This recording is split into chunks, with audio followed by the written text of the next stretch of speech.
So hello students, आज से हम लोग स्टार्ट कर रहे हैं क्वेश्चंस प्रैक्टिस। ठीक है, क्वेश्चंस प्रैक्टिस करेंगे। जो भी चैप्टर हम लोग कंप्लीट करेंगे उस चैप्टर पे हम लोग डेली के बेसिस पे 10 to 20, इससे ज़्यादा नहीं, 10 to 20, क्योंकि फिर अगर इससे ज़्यादा हो गया तो फिर हम लोग को दिक्कत हो जाएगी। तो हम लोग 10 से 20 क्वेश्चंस डेली का प्रैक्टिस करेंगे, वो भी कितने लाइव में करेंगे। डाउट को सॉल्व करते हुए हम लोग डाउट भी देखेंगे। लाइव में हम लोग प्रैक्टिस करेंगे क्वेश्चंस कितने बजे, 8 बजे। 8 बजे सुबह में आपको पहले से इन्फॉर्म कर दिया जाएगा। ठीक है, लाइव स्ट्रीम रात में ही शेड्यूल कर दिया जाएगा या उससे एक दिन पहले शेड्यूल कर दिया जाएगा। तो आपको समझ जाना है कि कौन सा चैप्टर पे क्वेश्चंस प्रैक्टिस होने वाला है। ठीक है, कौन से चैप्टर पे क्वेश्चंस प्रैक्टिस होने वाला है, तो उस चैप्टर पे हम लोग डेली के 8 बजे इस पे क्या करेंगे, क्वेश्चंस प्रैक्टिस करेंगे। कितना क्वेश्चंस का फ्रीक्वेंसी रहेगा 10 to 15। और ये क्वेश्चंस किस पे बेस्ड रहेगा, क्वेश्चंस बेस्ड रहेगा आपको अगर आप नीट प्रिपरेशन कर रहे हो तो इसके लिए। ठीक है, या फिर आप बोर्ड का एग्ज़ाम का प्रिपरेशन कर रहे हो, बोर्ड एग्ज़ाम प्रिपरेशन के लिए आपके लिए ये इम्पोर्टेंट रहेगा। ठीक है, वेल एक्सप्लेनेशन के साथ आपके लिए 10 to 15 क्वेश्चंस डेली 8 बजे आपको यहाँ पर देखने के लिए मिलेगा। क्वेश्चंस का फ्रीक्वेंसी 10 to 20। तो आप लोग सेशन ज्वाइन कर सकते हो। ठीक है, ये अपना पहला सेशन होने वाला है। इसके बाद हम लोग ढेर सारा सेशन इसके साथ स्टार्ट करेंगे और हम लोग ढेर सारा सेशन कंप्लीट करते जाएंगे। ठीक है, तो चलिए हम लोग टाइम को वेस्ट नहीं करते हैं, हम लोग सबसे पहले अपना पहला क्वेश्चंस की ओर बढ़ते हैं। जहाँ की हम लोग का क्वेश्चंस है कि मेल्विन कैल्विन, जो अपना ये साइंटिस्ट थे मेल्विन कैल्विन। ठीक है, ये इन्होंने डार्क रिएक्शन पे स्टडी किया था, जो हम लोग अभी अभी जस्ट पढ़े हैं फोटोसिंथेसिस में। ठीक है, इसलिए हम लोग वही चैप्टर से रिलेटेड हम लोग क्वेश्चंस लाएंगे जो चैप्टर हम लोग कंप्लीट कर चुके हैं। तो कौन से प्लांट पे इन्होंने किया था, तो मैंने आपको बताया था। तो चलो आप लोग जवाब दो, मैं आपको टाइम दे देता हूँ। ठीक है, मैं आपके लिए टाइम सेट कर देता हूँ यहाँ पे फॉर 30 सेकेंड्स। आप लोग को जवाब देना है, आप लोग का जवाब कमेंट में होना चाहिए। और जहाँ भी आपको डाउट बुझाए उस डाउट को भी आप कमेंट में पिन कर सकते हो। ठीक है, ताकि उस डाउट को करेक्शन कर दिया जाए। ठीक है, तो चलो आप लोग जवाब दो फटाक से। Melvin Calvin study dark reaction on which plant, कौन से प्लांट पे।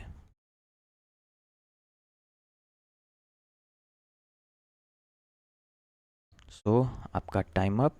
इसका जो राइट आंसर होगा वो होगा एल्गा पे। ठीक है, एल्गी पे इन्होंने क्या किया था, स्टडी किया था। इन्होंने क्या दिया था, एल्गल फोटोसिंथेसिस,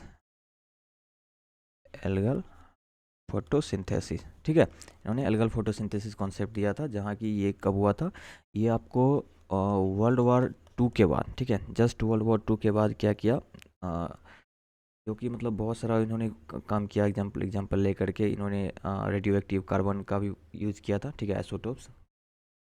ठीक है, पे इन्होंने क्या किया, एल्गल फोटोसिंथेसिस पे इन्होंने ये कॉन्सेप्ट दिया था एल्गी प्लांट को यूज करके।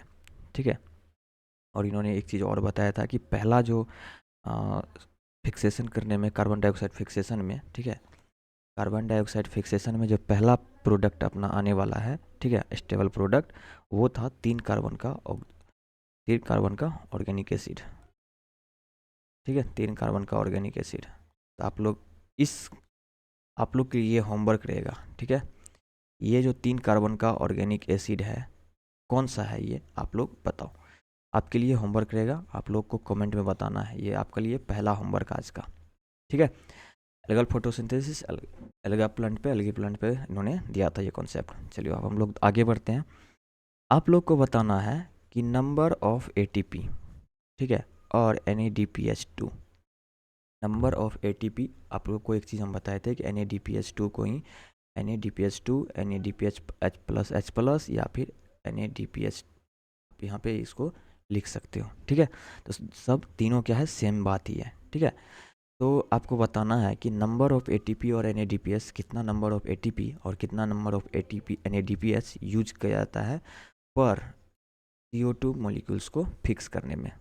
जब वो केल्विन साइकिल में एंटर करता है तो कितना नंबर ऑफ एटीपी और NADPH इसको फिक्स करने में स्पेंड होता है। आप लोग का जवाब आ जाना चाहिए। ठीक है, टाइमर स्टार्ट है आपके लिए। सोचो, सोच के बताओ।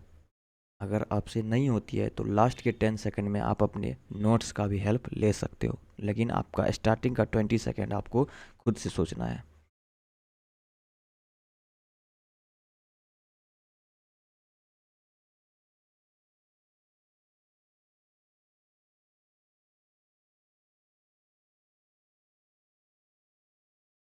तो जिन भी स्टूडेंट को याद आ गया होगा, तो उनको याद आ गया होगा कि 3 ATP, ठीक है, 3 ATP दो जगह ऑप्शन है, लेकिन हमारा जो एन ये तो पहले कट आउट हो गया, 6 ATP का कोई कॉन्सेप्ट ही नहीं है, 3 ATP दो जगह कॉन्सेप्ट है। और अब हम लोग NADPH में जब बढ़ेंगे तो 2 NADPH 1 NADPH, तो आप लोग को क्या लगता है कितना NADPH होगा? Obviously right answer is 2 NADPH। अगर आप कॉन्सेप्ट का रिवाइज किए हो तो आपको ये सारी चीज़ें में कोई दिक्कत नहीं आने वाली है, ठीक है। आप लोग क्या करो, अगर आप लोग को कॉन्सेप्ट में कोई दिक्कत है तो आप प्लेलिस्ट में जाओ, इसी चैनल के प्लेलिस्ट में जाओ, वहाँ पर आपको यहाँ का आपका सारा यहाँ का class 11 botany, class 11 zoology, class 12 botany, class 12 zoology, आप लोग जिस भी क्लास से हो, या फिर अगर आप नीट प्रिपरेशन नीट एस्पायरेंट हो, ठीक है, तो आपके लिए वहाँ पे सारा प्लेलिस्ट अरेंज कर दिया गया है। इवन कि ये जो हम लोग क्वेश्चंस प्रैक्टिस कर रहे हैं इसका भी प्लेलिस्ट अरेंज कर दिया गया है, तो आप लोग वहाँ से जा करके इसका भी प्रैक्टिस आप लोग कर सकते हो, ठीक है। तो चलो आप लोग इसका भी प्रैक्टिस कर लेना, आप लोग नोट्स बुक मिला लेना, ठीक है। तो 3 ATP और 2 NADPH यूज होता है। चलिए अब हम लोग आगे बात करते हैं। इन फोटोसिंथेसिस में dark reaction takes place at, dark reaction कहाँ होता है? फोटोसिंथेसिस में डार्क रिएक्शन कहाँ होता है? फोटोसिंथेसिस प्रोसेस में जगह का नाम बताना है। पहला ऑप्शन आपका है फोटो सिस्टम 1, यानी कि फोटो सिस्टम 1 को हम लोग क्या बोलते हैं? PS1। और फोटो सिस्टम 2 को हम लोग क्या बोल देंगे? PS2, ठीक है। एस्ट्रोमल मैट्रिक्स या फिर थैलेकॉइड ल्यूमेन कहाँ होता है?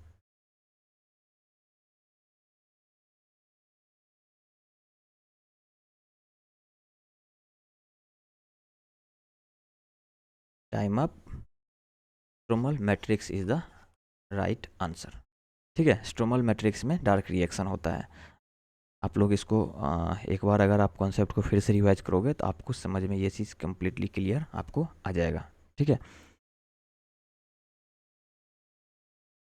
कौन बोल रहा है बंडल सीट सेल? सही जवाब, ठीक है। चलो अब हम लोग आगे बढ़ते हैं। अपना next question, what happens during photo respiration, ठीक है। फोटो रेस्पिरेशन के टाइम पे क्या होता है? आपके पास 3 ऑप्शन है। फॉर्मेशन ऑफ फॉस्फोइनोल पायरुवेट, जिसको हम लोग क्या बोल देते हैं? PEP। Formation of phosphoglycolate and formation of phosphoglycerate, ठीक है। क्या लगता है आपको? PGO, PGA, ठीक है। बताओ आपको क्या लगता है इसमें से?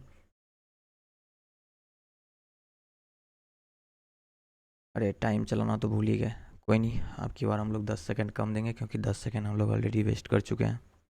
During photo respiration, photo respiration के टाइम पे क्या होता है? फोटो फॉस्फोइनोल पायरुवेट का फॉर्मेशन होता है, फॉस्फोग्लाइकोलेट का फॉर्मेशन होता है, या फिर फॉस्फोग्लिसरेट का फॉर्मेशन होता है, या दोनों का फॉर्मेशन होता है, 2 और 3। आप लोग को बताना है राइट आंसर क्या होगा। टाइम अप, ठीक है।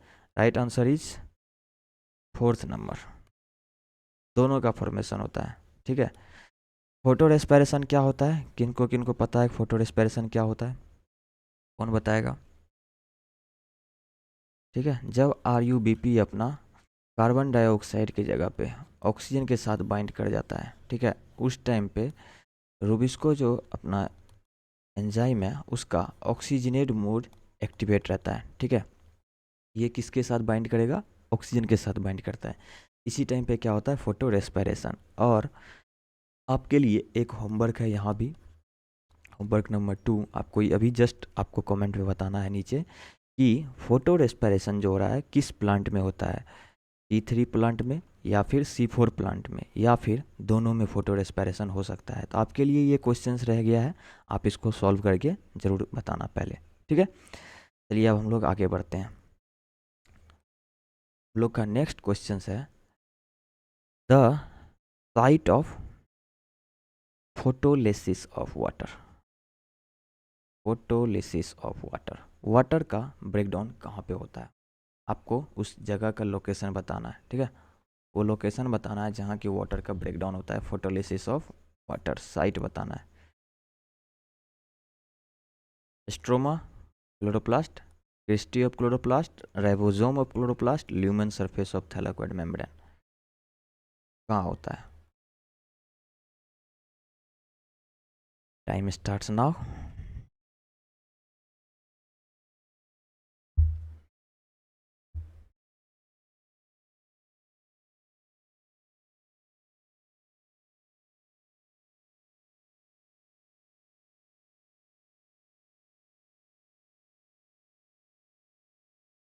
And your time is up. So right answer is 4 number, बिल्कुल सही जवाब। थैलाकोइड मेम्ब्रेन के किस में होगा? ल्यूमेन में, ठीक है। जहाँ कि हम लोग 2 H2O मॉलिक्यूल्स को और ब्रेक करते थे तो अपने पास 4 इलेक्ट्रॉन और 4 प्रोटॉन, ठीक है, और साथ में कंप्लीट एक ऑक्सीजन मॉलिक्यूल यहाँ पे हम लोग को मिलता था, ठीक है। आप लोग को ये वाला रिएक्शन याद होगा तो वेल एंड गुड, बहुत सही। चलिए अब हम लोग आगे बढ़ते हैं नेक्स्ट क्वेश्चंस की तरफ। क्वेश्चंस पर हो क्वेश्चंस कह रहा है कि वेयर, ठीक है, is NADP reductase enzyme located. NADP reductase enzyme कहाँ लोकेटेड है? Where is NADP reductase enzyme located? And your time starts now.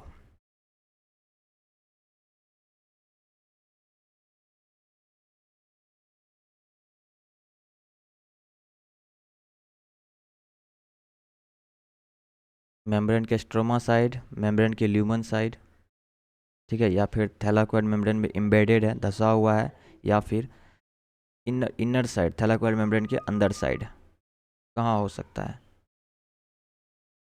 So time up.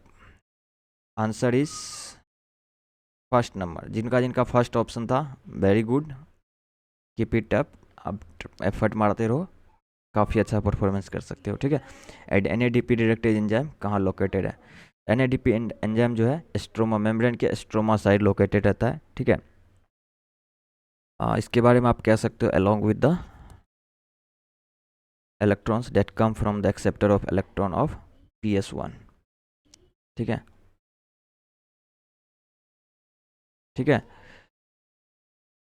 और इसके लिए किसके NADP से NADPH2 बनने के लिए बहुत ही ज़्यादा ज़रूरी है ये।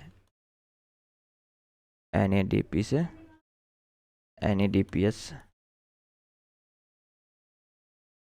बनने के लिए क्या है, ये बहुत ही ज़्यादा इम्पोर्टेंट है, ठीक है, बहुत ज़्यादा नेसेसरी है ये।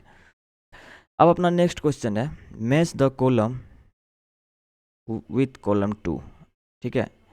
इधर आपको कॉलम 1 दिया हुआ है और इधर आपको कॉलम 2 दिया हुआ है, तो आपको क्या करना है? मैच करना है। तो चलो आप लोग मैच करना स्टार्ट करो, टाइम स्टार्ट्स होता है आपका अब।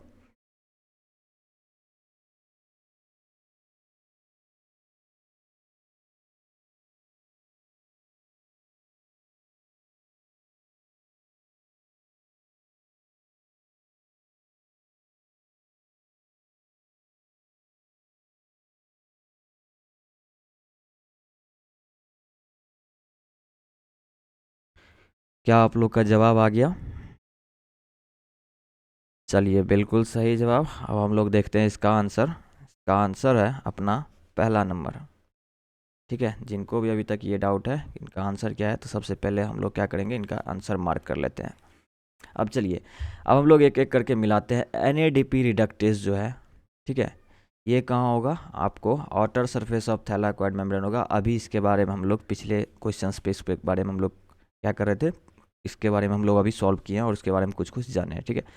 अब अपना दूसरा है oxygen evolving complex, OEC, oxygen evolving complex. तो ये कहाँ आपको जाने वाला है? ये आपको मिलेगा वाटर स्प्लिटिंग के टाइम पे, ठीक है। और अपना है प्लास्टोक्विनोन। प्लास्टोक्विनोन ये क्या है? ये अपना है प्रोटॉन कैरियर। और फिर है अपना फियोफाइटिन। फियोफाइटिन क्या है, ये आपको इसके बारे में अगर आप नोट्स, अगर इस चैनल से अगर आप नोट्स बनाए हो तो आपको पता होगा कि प्राइमरी इलेक्ट्रॉन एक्सेप्टर फियोफाइटिन ही है। ठीक है, सबसे पहले फोटो सिस्टम 2 से अगर कोई इलेक्ट्रॉन लेता है तो वो है अपना फियोफाइटिन। ठीक है, फिर आफ्टर ये प्लास्टोक्विनोन वगैरह को ट्रांसफ़र करता है। ठीक है, प्लास्टोक्विनोन इलेक्ट्रॉन के साथ साथ क्या है, प्रोटॉन कैरियर भी ये है। ठीक है, ये क्वेश्चंस का हो गया यहीं पर सॉल्व। जिनका जिनका पहला आंसर ऑप्शन था बिल्कुल सही जवाब है आपका। ठीक है, चलिए हम लोग नेक्स्ट क्वेश्चंस पे मूव करते हैं। नेक्स्ट क्वेश्चंस अपना है, plants are more efficient in photosynthesis than C3 plant, C4 plant. ध्यान दीजिएगा, C4 प्लांट्स। चलो आपका टाइमर ऑन रहता है, आप लोग क्वेश्चंस का पढ़ो, मैं भी पढ़ देता हूँ, लेकिन आप लोग भी अपने से पढ़ो और एफर्ट लगाओ अपना कि क्या आंसर हो सकता है इसका। C4 प्लांट ज़्यादा एफिशिएंट है फोटोसिंथेसिस में देन C3 प्लांट, क्यों? ऑप्शन आपके सामने है, बताओ क्यों।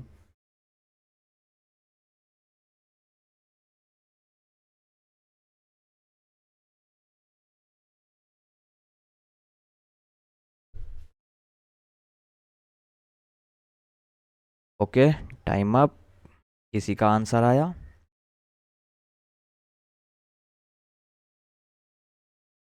यहाँ के हिसाब से हम लोग का आंसर जाएगा higher leaf area, no. Presence of thin cuticle, no. Lower rate of photorespiration, no. हम लोग का जो आंसर यहाँ जाएगा वो जाएगा presence of larger number of chloroplast in leaf cell. ठीक है, अब देखो यहाँ पर हम लोग एक चीज़ और देखें हैं C4 प्लांट्स के बारे में, इनके पास क्या होता है, ये अपना RUBP रूबिस्को वगैरह को कहाँ रखते हैं, ये बंडल शीथ सेल में। ठीक है, जो कि बहुत सारे सेवरल लेयर्स से फॉर्म किया हुआ रहता है। ठीक है, वास्कुलर बंडल के अराउंड, बहुत सारा सेवरल लेयर्स में फॉर्म किया हुआ रहता है ये। और इसके पास क्या होता है, लार्ज नंबर में क्लोरोप्लास्ट होता है, और इसके पास थिक वॉल्स होता है। क्या होता है, थिक वॉल्स होता है, जो कि गैसियस एक्सचेंज को अलाउ नहीं करता है। ठीक है, ये इम्परवियस होता है, गैसियस एक्सचेंज के लिए इम्परवियस होता है, और कोई इंटरसेलुलर स्पेस भी नहीं होता है। तो ये सारा रीजन आप बता सकते हो जिसके लिए क्या है, यहाँ के हिसाब से लार्जर नंबर ऑफ क्लोरोप्लास्ट। ठीक है, C3 प्लांट्स के कंपैरिजन में। तो ये इसका राइट आंसर हो जाएगा अपना 2। किसी को कोई डाउट? जस्ट अभी कमेंट में आप नीचे कमेंट करो, कोई डाउट है तो जल्दी से आप नीचे बता दो। ठीक है, चलिए हम लोग नेक्स्ट क्वेश्चन पे मूव करते हैं, तब तक आपका डाउट आ जाएगा। Which of the following is not a product of light reaction? इसमें से आपके पास यहाँ 3-4 ऑप्शन है, ATP, NADPH, NADH, ऑक्सीजन। इसमें से कह रहा है कि कौन जो है not a product of light, बताओ जल्दी से।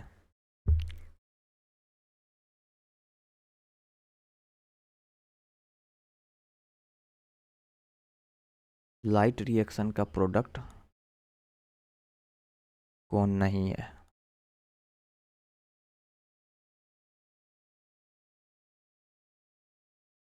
अगर ये क्वेश्चंस आपसे सॉल्व नहीं हो रही है तो आपको एक बार रिवीजन करने की ज़रूरत है। लिंक आपको डिस्क्रिप्शन में दिया हुआ है, या फिर चैनल पे जाकर के आप इसके रिलेटेड वीडियोस देख सकते हो। ठीक है, अब देखो विच ऑफ द फॉलोइंग, इसमें से हम मेरे लिए यहाँ पूछा गया है कि प्रोडक्ट बताना है, लाइट रिएक्शन का प्रोडक्ट। ATP तो सिंथेसिस होता है, NADPH भी सिंथेसिस होता है, और आपको ऑक्सीजन इवॉल्विंग कॉम्प्लेक्स, जहाँ पे आपको वाटर स्प्लिटिंग हो रहा था, वहाँ पे 4 प्रोटॉन, 4 इलेक्ट्रॉन, और आपको कंप्लीट ऑक्सीजन मॉलिक्यूल्स भी यहाँ पर आपको देख रहा था जब हम लोग 2 मॉलिक्यूल्स ऑफ H2 ब्रेक कर रहे थे। ठीक है, तो यहाँ भी प्रोडक्ट है, ये भी प्रोडक्ट है। ठीक है, ये आपके पास पहले से वहाँ प्रेजेंट रहती है, जो कि ये फॉर्म करती है। ठीक है, तो प्रोटॉन एक्सेप्ट करके यहाँ पे ये क्या हो रहा है, NADPH2 बन रहा है, इसी को आप लोग NADPH+H+ बोल देते हो। ठीक है, तो NADH हमारा क्या है, प्रोडक्ट नहीं है, तो right answer is 3rd number. किसका किसका ये आंसर था? लाइट रिएक्शन, अगर जिसको कन्फ्यूजन हो रही है अभी भी, लाइट रिएक्शन जा करके आप रिवाइज करके आओ, आपको वहाँ से इसके बारे में कंप्लीट बेसिक नॉलेज आपको मिल जाएगी। Next question, time starts now. Sunlight is essential to plant process and somehow purifies the air. किसने कहा था?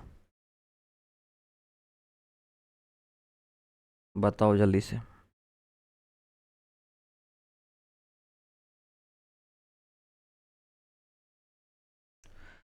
कौन है वो साइंटिस्ट जिन्होंने कहा था कि sunlight is essential to plant? इतना में ही क्वेश्चंस बन जाएगा, लेकिन थोड़ा सा और दे दिया है कि इन्होंने कहा था कि somehow purifies the air.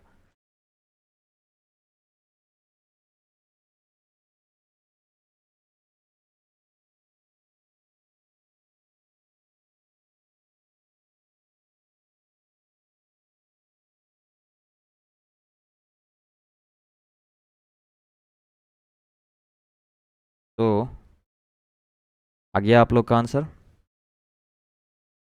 क्या है आंसर? आंसर है 4 नंबर।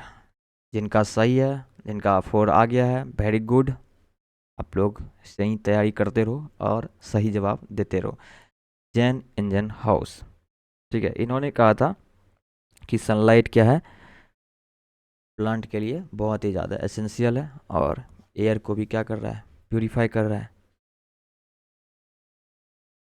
ठीक है, हम लोग आगे बढ़ सकते हैं।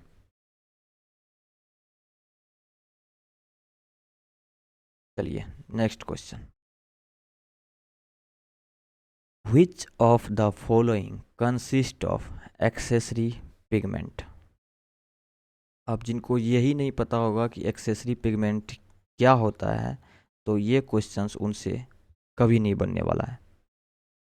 ठीक है, आप लोग के लिए हिंट्स में एक अपना है मेजर पिगमेंट, ठीक है, दूसरा अपना है एक्सेसरी पिगमेंट। ठीक है, अब बताओ आप लोग क्या होगा इसका आंसर। आपके पास 4 ऑप्शन सामने रख दिया गया है, बताओ इसका क्या होगा आंसर।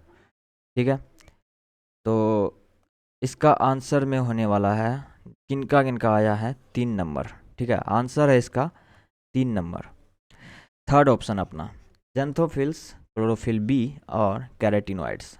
आपके लिए यहाँ पर एक होमवर्क रहेगा कि अपने पास जितने भी सारी पिगमेंट्स है जो हम लोग फोटोसिंथेसिस इन हायर प्लांट्स में यूज किए हैं, सारे का कलर आपको बताना है कि कौन सा कलर का कौन होता है। ठीक है, अब देखो एक्सेसरी पिगमेंट क्या होता है। एक्सेसरी पिगमेंट बेसिकली हेल्प करता है किसको, मेजर पिगमेंट को। ठीक है, तो जेंथोफिल, क्लोरोफिल बी और कैरेटिनॉइड।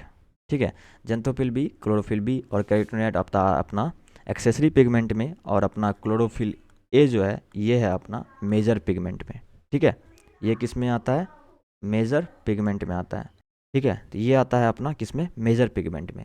जेंथोफिल, क्लोरोफिल बी और कैरेटिनॉइड ये आता है अपना एक्सेसरी पिगमेंट में। तो इनके बारे में अगर आपको डिटेल्स में जानना है तो कंप्लीट लेक्चर्स पढ़ा हुआ है, आप जा करके रिवाइज कर सकते हो काफ़ी अच्छे से। शॉर्ट में 5 से 10 मिनट की लेक्चर्स रहती है, 5 से 10 मिनट्स की। ठीक है, सारी कॉन्सेप्ट आपकी रिवाइज हो जाएगी, जाके आप प्रीफर कर सकते हो। चलिए अब हम लोग नेक्स्ट क्वेश्चंस देखते हैं। यहाँ पर आपके लिए टाइम स्टार्ट्स नाउ और क्वेश्चंस है कि प्रोसेस, आपको प्रोसेस का नाम बताना है। ठीक है, डेट मैक्स इम्पोर्टेंट डिफरेंस। ठीक है, बहुत ही इम्पोर्टेंट डिफरेंस बताता है C3 और C4 प्लांट्स के बीच में।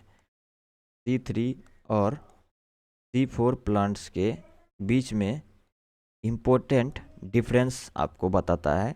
जो इम्पोर्टेंट प्रोसेस है यहाँ पे कौन सा वो प्रोसेस है, आपको प्रोसेस का नाम बताना है। Your time is about to end और आपकी समय होती है ख़त्म। तो आप में से किसका किसका आंसर आया है third? Third is the right answer, hatch and slack pathway. Hatch and slack pathway, जिसको हम लोग क्या बोलते हैं, इसको हम लोग किस में पढ़ते हैं, C4 साइकिल।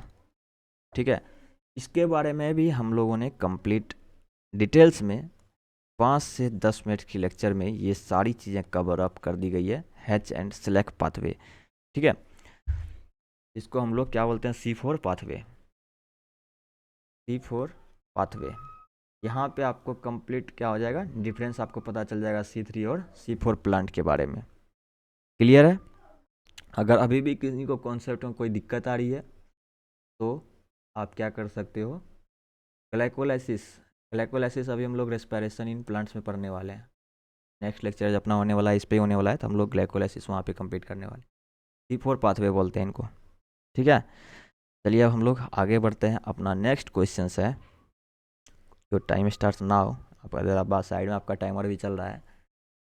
आपका क्वेश्चन है, एक मोलिक्यूल्स ऑफ ग्लूकोज को फॉर्म करने में how many ATP are required in regeneration step. ध्यान दो यहाँ पर, ठीक है। एक मोलिक्यूल्स ऑफ ग्लूकोज, एक मोलिक्यूल्स ऑफ ग्लूकोज को फॉर्म करने में, ठीक है, कितना ATP का रिक्वायरमेंट है, वो भी रीजनरेशन स्टेप में। ठीक है, ध्यान, क्वेश्चंस को हमेशा ध्यान से पढ़ा करो आप लोग। यहाँ पे क्वेश्चंस आपसे क्या पूछ रहा है पहले उसका ध्यान आप लोग दिया करो, कि एक मॉलिक्यूल्स ऑफ ग्लूकोज को फॉर्म करने में कितना ATP का रिक्वायरमेंट है, वो भी रीजनरेशन स्टेप में। ठीक है, तो देखो अब हम लोग इसका डिस्कशन करते हैं। एक कार्बन डाइऑक्साइड को अगर हम लोग फिक्स करते हैं तो रीजनरेशन स्टेप में कितना ATP जाता है, कितना ATP हम लोग खर्च करते हैं, 1 ATP हम लोग को लगता है रीजनरेशन होने में। ठीक है, इसी तरह से अगर हम लोग ग्लूकोज को देखेंगे तो ग्लूकोज का क्या होता है, C6H12O6। क्या आप लोग को इतना बात पता है? यहाँ पे कितना कार्बन है अपने पास, 6 कार्बन है।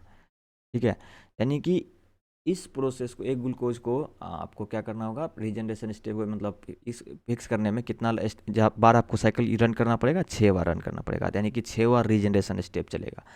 तो एक कार्बन डाइऑक्साइड को फिक्स करने में यहाँ पे कितना, 1 ATP जा रहा है। तो इसी को अगर हम लोग 6 बार करेंगे, ठीक है, 6 बार कार्बन को यहाँ पे करेंगे हम लोग, ठीक है, तो कितना ATP जाने वाला है अपना, 6 ATP जाने वाला है। So the right answer is 2। कितना ATP, 2 ATP। समझ में आ गई आप लोग को? अब है अपना नेक्स्ट क्वेश्चंस।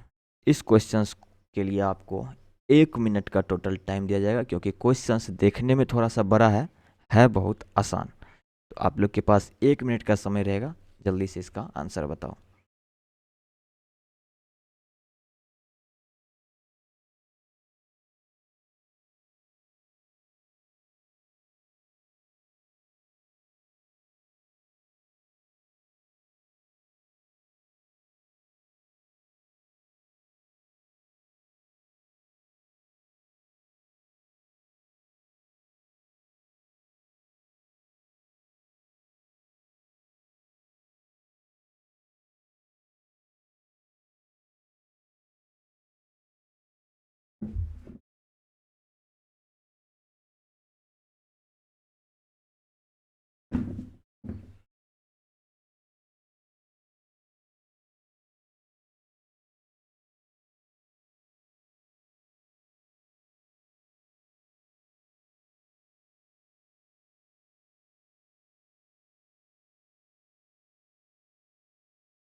तो टाइम अप। चलिए अब हम लोग क्वेश्चंस पढ़ते हैं, कि क्वेश्चंस कह रहा है अपना, हम लोग को सेंटेंस पढ़ना है क्रैंच एनाटॉमी के बारे में। क्रैंच एनाटॉमी आप लोग को पता है, हमने पहले भी इनके बारे में पढ़ा है, और अगर आपको डिटेल्स में जानना है तो आपको पता है क्या करना है, लिंक आपको डिस्क्रिप्शन में पड़ा हुआ है, जा करके रिवाइज करना है। ठीक है, क्रैंच एनाटॉमी के बारे में हम लोग ऊपर ऊपर थोड़ा बहुत यहाँ आइडिया लेते हैं, जिसका मतलब होता है, अगर आप NCERT के अकॉर्डिंग भी जाओगे तो इसका मतलब होता है रीथ। ठीक है, NCERT कहती है कि reflection of arrangement of cells. ठीक है, ये क्या है, C4 प्लांट्स में आपको क्रैंच एनाटॉमी देखने को मिलता है, जिसमें कि आपका लीफ का एक स्पेशल अरेंजमेंट आपको यहाँ पे देखने को मिलता है। ठीक है, स्पेशल एनाटॉमी देखने के लिए मिलता है। ठीक, जिसमें कि आपको क्या होता है कि बंडल शीथ सेल्स क्या करता है, बहुत सारा लेयर्स का मतलब कुछ लेयर्स फॉर्म करता है वैस्कुलर बंडल्स के अराउंड। ठीक है। और उसके पास क्या होता है, लार्ज नंबर में क्लोरोप्लास्ट होता है, थिक वॉल्स होता है जो कि इम्परवियस होता है गैसियस एक्सचेंज के लिए, और कोई इंटरसेलुलर स्पेस वगैरह वहाँ पर नहीं होता है। ठीक है। जैसे सपोज करो ये रहा अपना वास्कुलर बंडल, यहाँ पे जैलम, इधर फ्लोएम। ठीक है। अब इसके अराउंड अपना होगा बंडल सीट सेल्स। ठीक है। इसके आउटर साइड अपना क्या होगा, मेसोफिल सेल। C4 प्लांट में एक स्पेशल लीफ का एनाटॉमिकल अरेंजमेंट होता है। ठीक है। तो आप इसको इसको हम लोग क्या बोल दे रहे हैं, क्रेंच एनाटॉमी बोल रहे हैं इसको। ठीक है। तो इसके अकॉर्डिंग हम लोग को क्वेश्चंस पढ़ना है, और इन चारों में से कौन कौन करेक्ट स्टेटमेंट है हमको उसका आंसर करना है। ठीक है। Kranz means arrangement of cells, no. सही है, ये तो सही है। नो कैसे? ठीक है। Kranz means arrangement of cells, special arrangement है यहाँ पर। ठीक है। उसके बाद the bundle sheath cells are impervious to ion exchange, no, ions नहीं। अभी हम लोग क्या बोल रहे थे, gaseous exchange, impervious to gaseous exchange. Can see in with. अब अगर जब आप जाओगे कहाँ, आप एनसीईआरटी को प्रीफर करो या फिर अपना लेक्चर्स प्रीफर करो, तो वहाँ पर आपको इसका एग्जाम्पल्स के साथ स्पेशल 2 एग्जाम्पल्स आपको वहाँ बताया गया है, तो आपको पता चल जाएगा कि ये स्टेटमेंट भी गलत है। ठीक है। यहाँ पे क्या राइट आंसर होगा वो भी आपको यहाँ पे मार्क आउट कर देना है यहाँ पे। ठीक है। फिर हम लोग बात करते हैं, several layers of sheath cells are present around the vascular bundle. यही तो अभी हम लोग बात कर रहे थे कि यहाँ पे क्या है, several layers of bundle sheath sales है। ठीक है। यानी कि डी अपना सही है और ए सही है, तो ऐसा option B and D no, A and D ये हो सकता है, B C D no, B तो गलत है, फिर हम लोग का सी भी गलत है, तो ये भी नहीं होगा। तो राइट आंसर अपना क्या जा रहा है, ऑप्शन नंबर 2। किसका किसका आया है ऑप्शन नंबर 2, किसका किसका आंसर ऑप्शन नंबर 2 है। अब हम लोग आगे बढ़ें। तो next question is, time starts now. आपका अगला क्वेश्चन है, component of photosynthetic system, photosystem contents.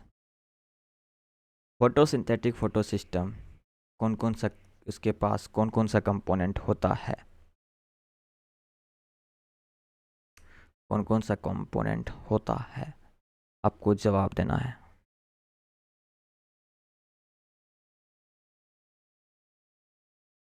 Your time is about to end, end time आपका होता है अब खत्म। ठीक है। तो आपको बताना है कि कौन कौन सा कंपोनेंट है फोटोसिंथेटिक फोटोसिस्टम के पास।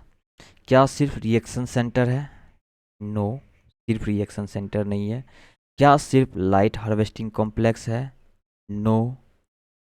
क्या light harvesting complex, reaction centre और इलेक्ट्रॉन ट्रांसपोर्ट चेन है, नो, यहाँ भी हम लोग प्रीफर नहीं करेंगे। ठीक है। तो क्या होगा, both light harvesting complex and reaction centre. Photosynthetic photo system का कंपोनेंट पूछा है। ठीक है। सिर्फ फोटो सिस्टम का कंपोनेंट पूछा गया यहाँ पर, तो यहाँ पर अपना जो मोस्ट प्रीफरेबल आंसर यहाँ पर जाएगा वो जाएगा कि अपने पास क्या होता है, लाइट हार्वेस्टिंग कॉम्प्लेक्स होता है और रिएक्शन सेंटर होता है। ठीक है। किसी को कोई डाउट, अगर कोई डाउट है तो आप लोग कमेंट में मेंशन करो, और जो होमवर्क्स आपको इस बीच में दिया गया है, 2-3 होमवर्क्स आपका इस बीच में है। ठीक है। उस होमवर्क्स को भी आपको अभी के अभी कमेंट में उसका आंसर बताना है। ठीक है। सो आई होप कि ये सेशन आपके लिए बहुत ही बढ़िया रहा होगा। Thank you so much. आप लोग स्टडी करते रहिए, क्वेश्चंस का आंसर देते रहिए डेली सुबह के 8 बजे, वो भी अपने साथ लाइव। ठीक है। तो चलिए मिलते हैं नेक्स्ट सेशन में, जहाँ के हम लोग कुछ लेक्चर्स भी देखेंगे और हम लोग कुछ क्वेश्चंस का वगैरह का भी प्रैक्टिस वगैरह करेंगे। Thank you so much. Bye bye.